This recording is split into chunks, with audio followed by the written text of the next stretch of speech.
Hello and welcome to Youth Destiny Nucleus podcast, where young stars discuss young star issues, brainstorm, and try to provide solutions. Hello, listeners and vibrant youth out there. Thanks for having me.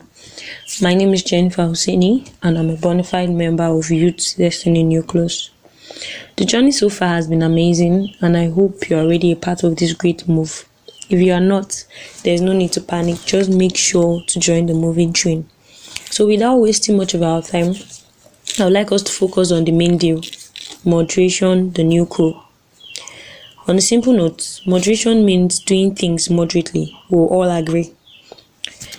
This is the ability for one to be able to comport his or herself and maintain the right attitude. And this, I'll truly tell you, is generally admired. For me, I would say moderation is self-control, restraint, and discipline. It takes a lot of discipline to maintain decency and loads of self-control, to be honest. And in a society that promotes pleasure seeking, the idea of moderation is often ignored, forgetting that moderation is healthy, and then it cuts across all areas of our lives, from the like of speaking and relating with people, one's mode of dressing, food, sexuality, and many more areas of our life. And then I would like to be specific on the mode of dressing.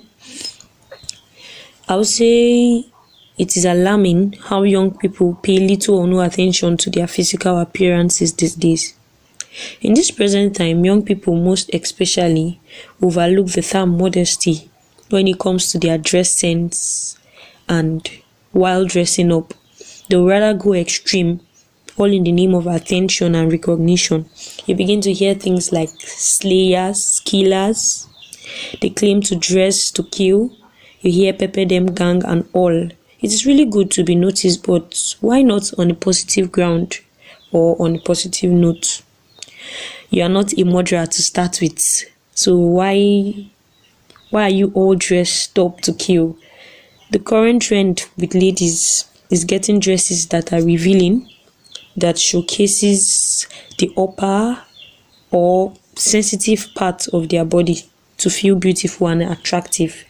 But to me, it is low self-esteem, because if you think that much about yourself, you will know that beautiful things are treasured and they are not for the general public. They are well nurtured and kept until the day of their shining forth. Besides, no serious and well-behaved person will not agree that it is all waste of time and resources, because anyone that is striving to make notable success should know that moderation in such a case is reasonable and most reliable.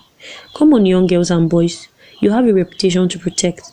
For the young men, they would rather look shabby and unkempt than to be properly dressed. They will always prefer their trousers below their waistlines and will prefer to look like touts than to be well cultured and behave. But haven't you read in whose image and likeness you are created? You are created in the image and likeness of God, after which He gave you dominion. All you have to do is just maintain these simple principles. Young people should learn to place more value on their self, other than place value on the world standard. They should be contented with who they are, what they have, and then their attention will follow suit. The most alluring fact about this is young people have not been able to strike balance between modesty and taking care of their self. Please and please, modesty doesn't mean untidiness. You shouldn't be unkempt for whatever reason. Have you taken time to check how organized and decent the clergies look? Same thing goes to medical doctors. They always make out time to dress well, just like how a popular saying will go: dress how you want to be addressed. You ought to look neat at all time. Enough of all this roughness here and there. You can't carry great potentials and look dead. And it's okay to dress communicating your own style and personal sense, but always make sure never and not to go overboard. And another thing with young people, we should be conscious about what we say and how we think. And That I call conversational moderation. This is knowing when to speak or relate with people around you. On this ground and on this aspect, it deals with talking less and listening more. There's a lot of beauty in being reserved. It saves you all the trouble and stress of it saves you stress. Young people should be able to tame their tongue and stop trying to always prove a point. There's power in keeping silent. It helps you to carefully select the right words. And then one common thing with youth today is the usage of abusive and vulgar language. But I would like to end this section with the message translation of Colossians 4. It says, "Be gracious in your speech." The goal is to bring out the best in others, and a conversation is not to put them down, but always make sure your words and your speech are seasoned with salt, just like how the King James Version put it. Another powerful aspect that moderation should be emphasized on is virginity and sexual purity. Now, generally, humans are sexual beings, and when it comes to the young, we are vibrant and we easily get attached. But somehow there's a need to curb these desires and choose purity. Virginity is not something you could just suggest and you want to do. Virginity, I'll term it an intellectual concept or idea. It's mostly a word for identity. And in this present times, you hear questions like, "Are you a virgin?" And virginity has been tied to the female gender, which is not supposed. The choice to live a sexually pure life is important to the men as much as it is to the ladies. Virginity is not old-fashioned like people will say or like people will think. It is a license to living a life without guilt and pain and every other unnecessary soul ties. It is simply saving the act of sex for marriage, even as the Bible tells us marriage is honorable with bed undefiled. But we often compromise our purity all in the name of saving virginity. Purity is a gift from God. Everyone will agree with me. The only way we can be pure is by the saving grace of God. It deals mostly with our hearts, our motive. Purity is something you pursue with the whole of your life.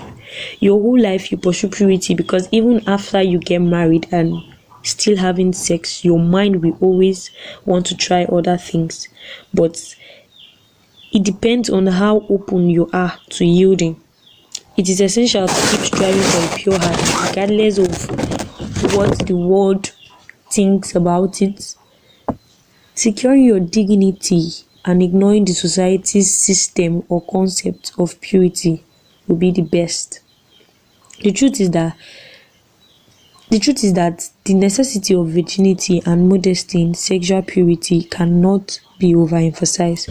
So young people should learn to protect their hearts. Like the Bible said, we should do that diligently, because out of it proceeds the issue of life. A lot of people are sold to pornography and are still virgins. Some masturbate yet virgins. Some engage in sex chats but are still virgins. It's so clear that purity has been jeopardized in this case. But whatever the case may be, I'd like to say that you should know and be free. Purity is a stand or a pathway to freedom. Surrender all to God so you can boast of sexual purity.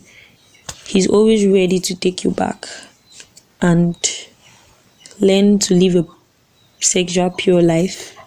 And to conclude, I would like to say, always strive for whatever is right and modest.